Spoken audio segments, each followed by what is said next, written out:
think. I haven't been a member of the club that long. Excuse me. That really woke me up.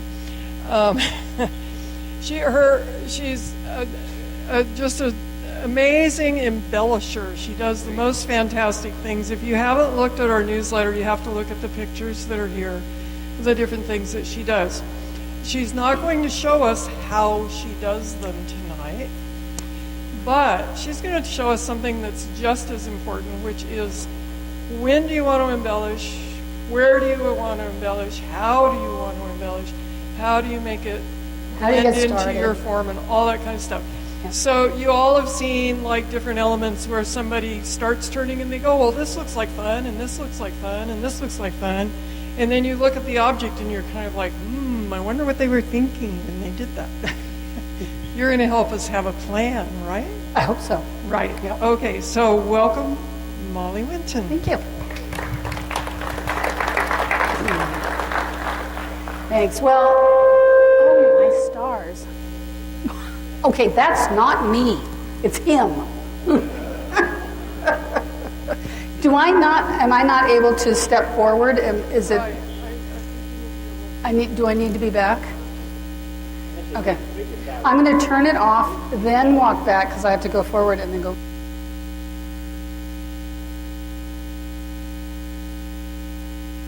I'll just talk from back here. I think it's safer. And I can keep a table between you and me. So ordinarily I like to be a lot closer to y'all, so that's okay.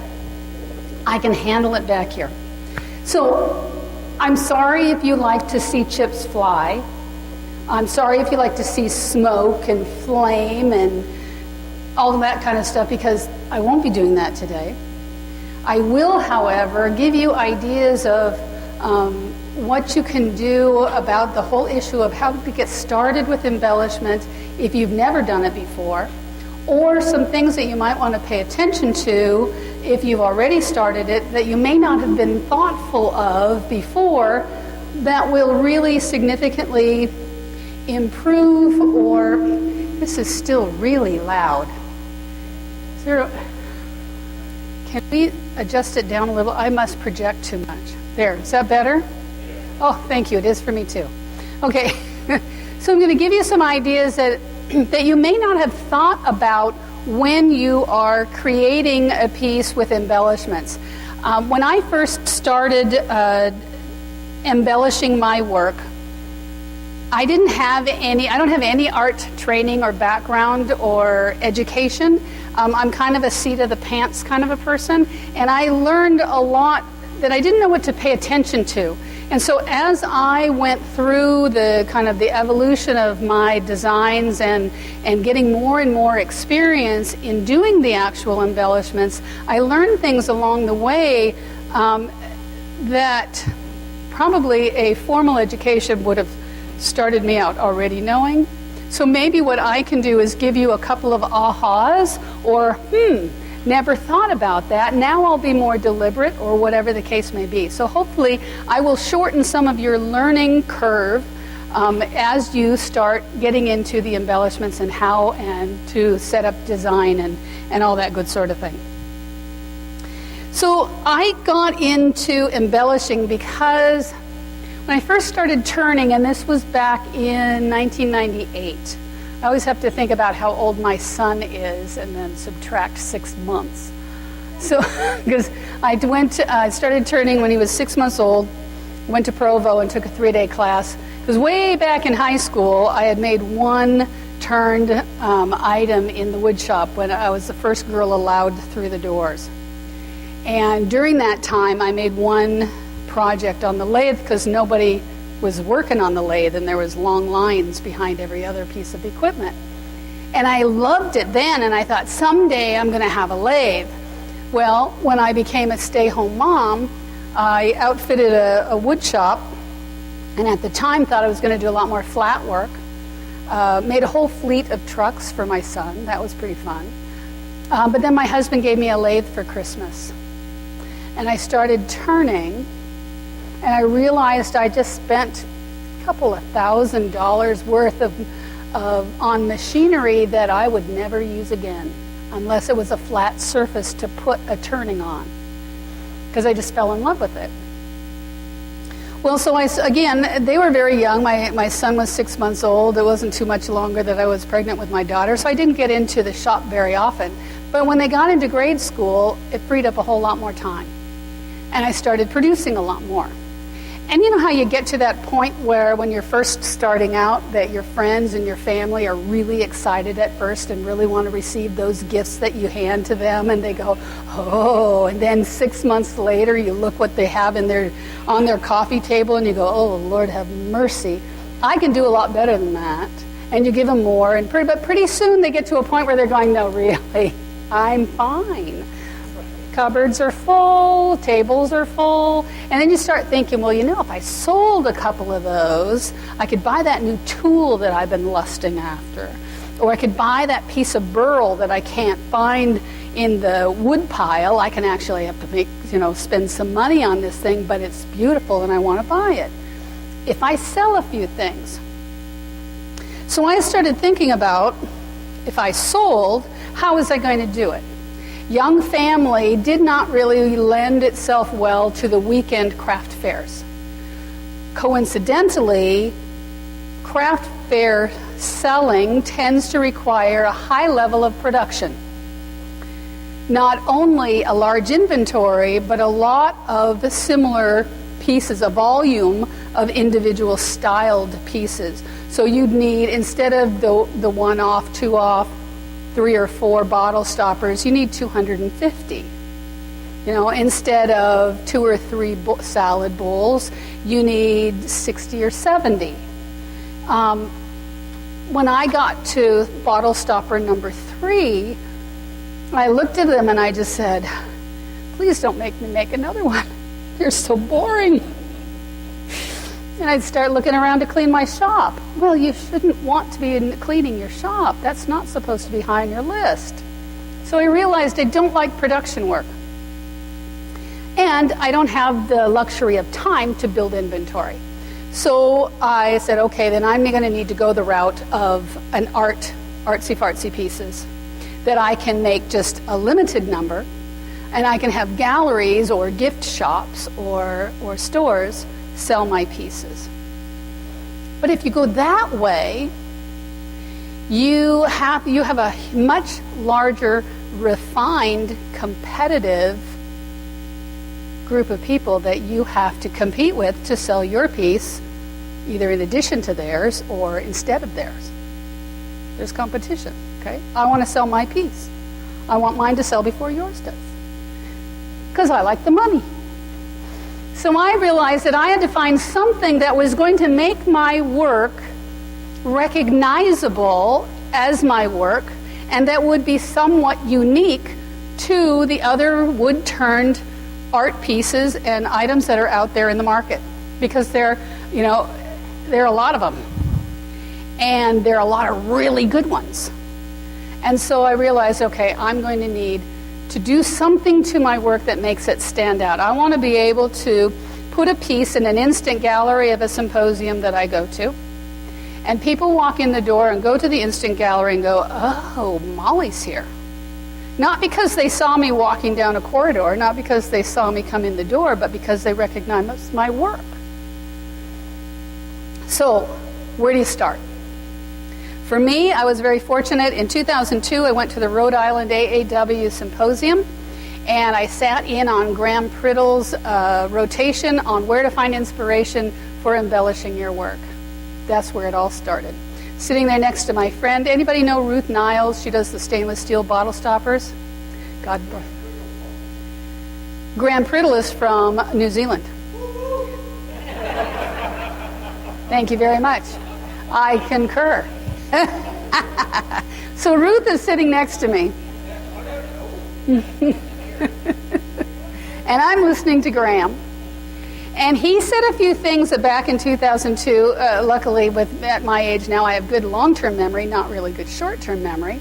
One of the things that he said that really has stuck with me, and I share with everybody that I talk to about this, is to find a subject matter for the inspiration of your embellishments that is some kind of passion in your life.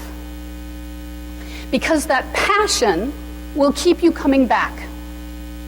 When you set a piece down, because usually embellishments take a whole lot longer to do and to produce than the actual turning of the vessel. When I turn a vessel, this is probably 7.5 to 8 inches tall, and about 4 inches in diameter. Okay, so you can get a rough idea of size on there. To turn that vessel, it took me, after I got to a point where I started learning how to do them, and I wasn't learning as I was turning it, but today, if I were to turn that vessel, it takes me about 45 minutes to an hour. Okay, that's just the vessel. The embellishments on that take me approximately, I have to calculate now, I never really can remember, probably about 25 to 30 hours. 25 to 30 hours of time doing all the doodads on there. I'd better like what I'm doing.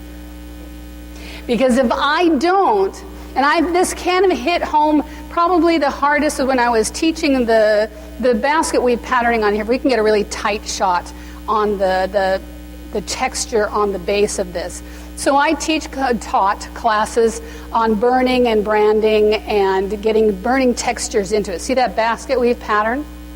So I teach you how to make the brand to actually get that pattern, and then my students sit down and they start branding. And one day, one of my students started branding it, and he probably about 5 minutes in, he looked up at me and goes, "Oh my God, I am not going to be a threat to you." and he goes, "This is probably going to be the most boring thing I've ever done."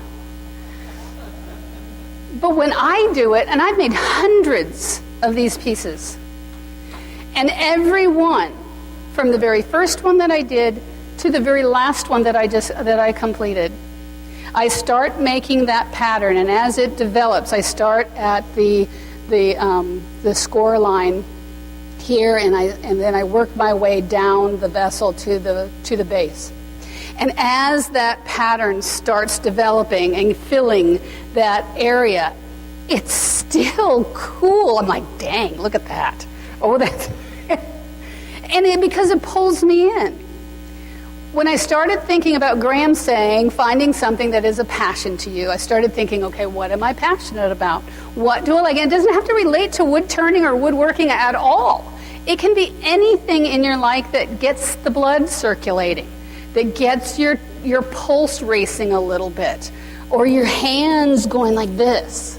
So I started thinking about that, and when I was a kid, really, really little, in grade school, I read every book I could find at the library that described the Plains Indians. The Sioux, the Crow, the Cree, the Cherokee, the Apache, all of the Native American Plains Indian culture is what sucked me in. And as a 7-year-old, 8-year-old, you tend to romanticize it. You don't recognize the realities of what the life was actually like living that. But as a 7 or 8-year-old, you have this romantic view of, say, a buffalo hunt. Building up to the excitement of the hunt. Someone, the scout going out and locating the herd and having the dancing and ahead of time, and then the actual hunt and all the steps in the hunt. And then after the hunt is completed, what happens afterward with the butchering and the drying and the tanning of the hides and all of that. And I romanticize that. So I've always had this passion about what it must have been like to live during that time. And some of the things that really drew me in was the pictorial representation of their history on, like, their lodges or their teepees or their the items that they made, the ornamentation that they would do that told stories.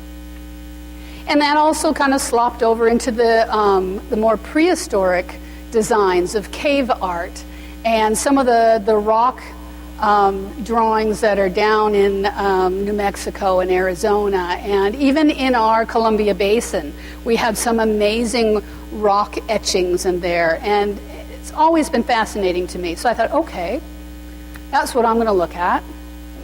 Coincidentally, I have about a third grade level ability to draw, and thankfully, primitive designs tend to be much more symbolic and pictorial in the sense of imagery rather than the minutia of drawing. I didn't have to worry about drawing hair and muscles and bone structure or anything. I just needed kind of a silhouette of an image that would imply something or to symbolize something. So luckily, my level of drawing skills was right in there.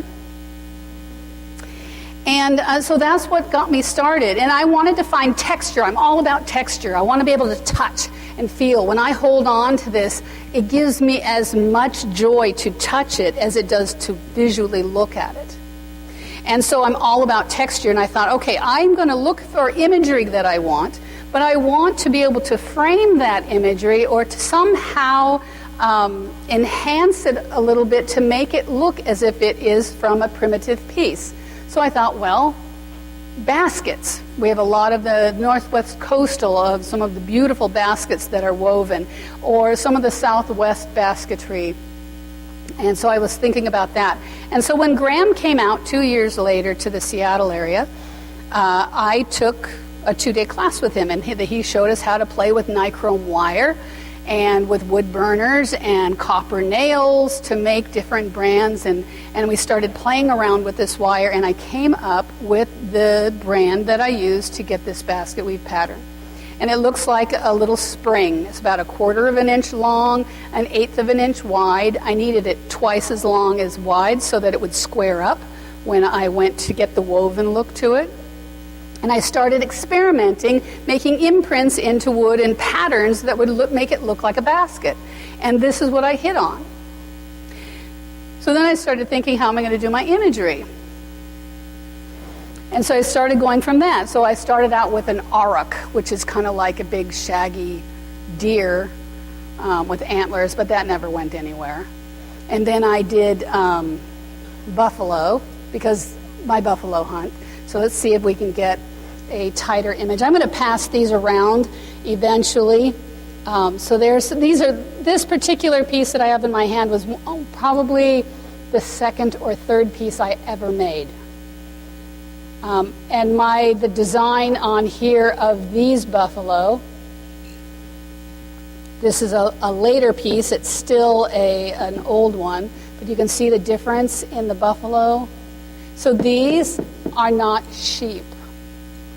People ask that frequently, but they tend to look, but they're more of what my current buffalo style looks like. So I started doing those, and those are pretty popular. Those got a lot of attention. But then I wanted to add more critters to my repertoire, and I have 2 girlfriends that, one I've known since kindergarten, and one I've known since junior high. And we get together once a month, and we exchange gifts at Christmas time.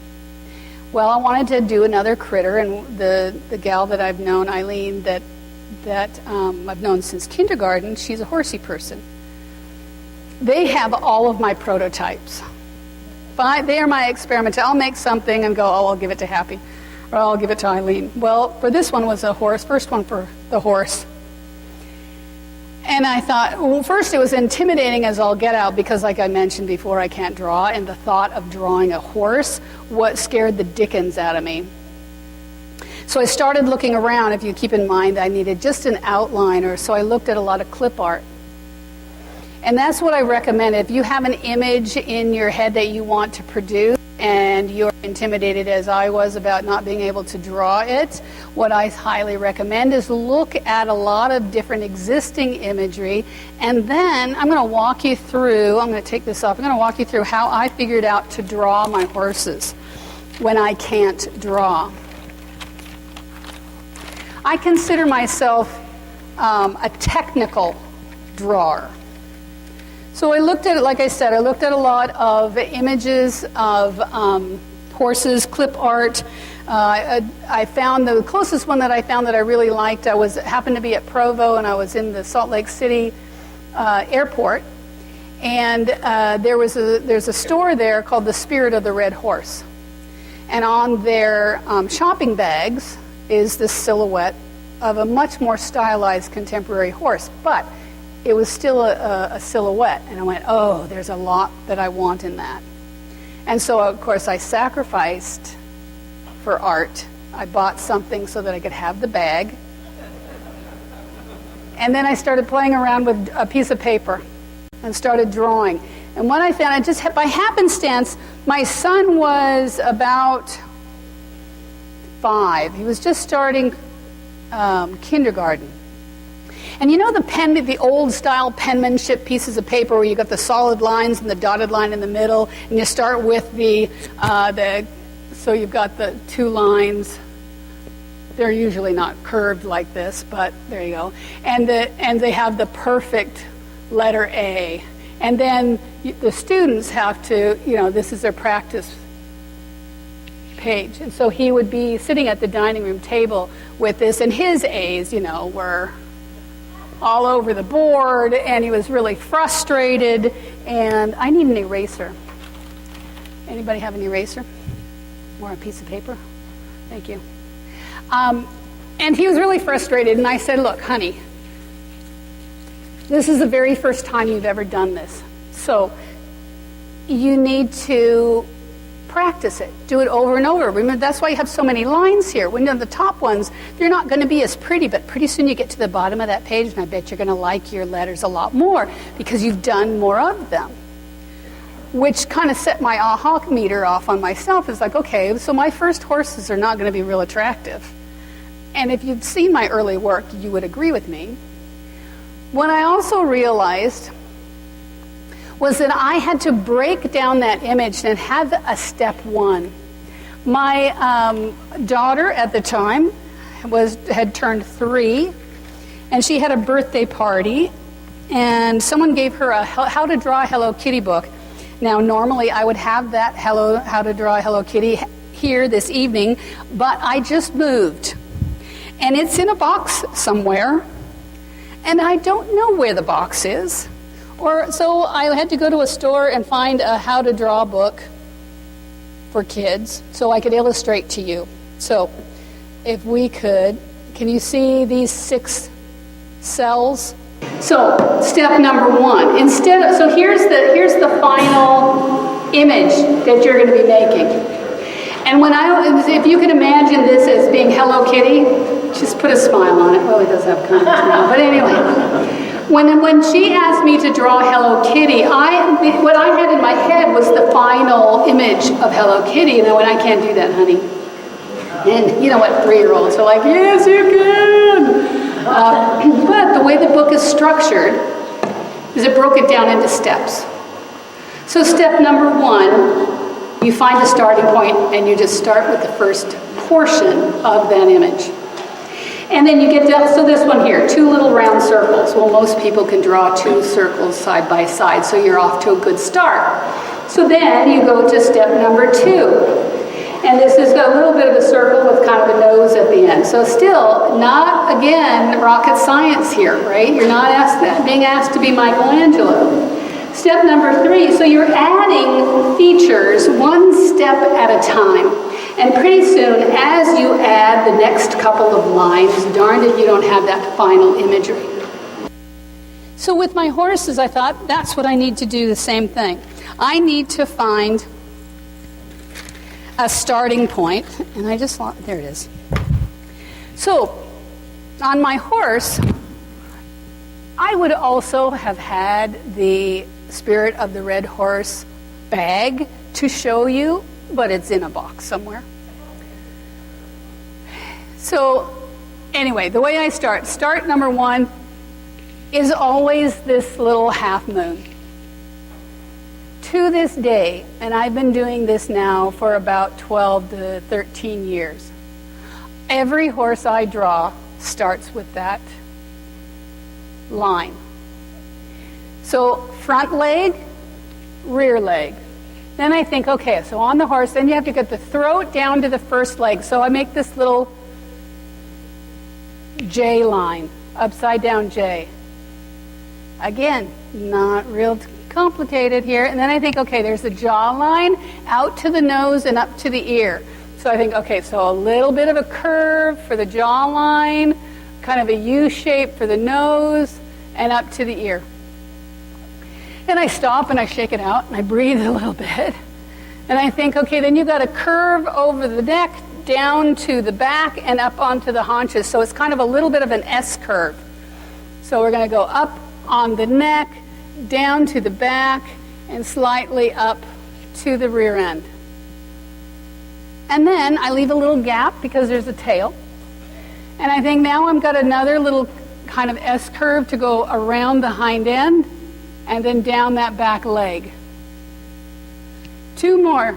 I need one more step for the bottom of the tail. Again, a little S curve, and the same thing on a little greater scale for the top part.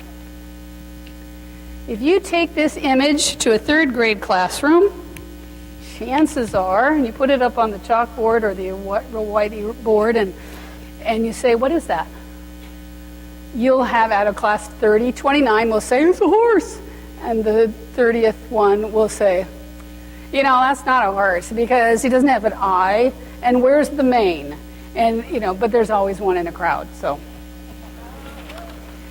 But that's an image of a horse. That is the symbol of a horse that is recognizable as that. And so when I started and I broke that down, so this was like, my son's name is Art. And when he finally got to where he was writing his name, I started, Ken, he goes, so there's 1, 2, 3, 4, 5, 6, 7 lines. Straight lines, curved lines, in order to get his name. 1, 2, 3, 4, 5, 6, 7. It only took 7 strokes to do my horse, 7 strokes to do Art's name. I figured if he can do it, so could I. And that's what got me over my fear of drawing. And then just do it over and over and over again. You can't just stop at one and go, oh, because it's not going to be perfect. That's not a real attractive horse. When I burn them, they're better looking because I have a steadier hand as I burn them, and so my lines are much better. But when I first started drawing these horses, honey, they were just pathetic. So I would get a piece of paper, and if I was watching TV or if I was doing something, sitting around, doodling, I would just keep drawing over and over and over. And just like Art did with his penmanship, although really he's in college now, proud mom, his penmanship's no better now. It's worse than it was when he was in kindergarten. But in kindergarten, his name was printed beautifully after he did it over and over and over again. So, lesson learned for mom as well as son. When I teach this, when I have classes and I start showing how to make the brands and talk about different designs and things like that, a lot of my students, not surprisingly, because we tend all to have a little level of perfectionism in our souls, you get really frustrated at first. It's not how I envision in my head what it is on the paper or what it is on my turning to start embellishing. And that level of frustration, if you let it, can stop you. The best way to deal with that frustration is to give yourself permission to make something but ugly.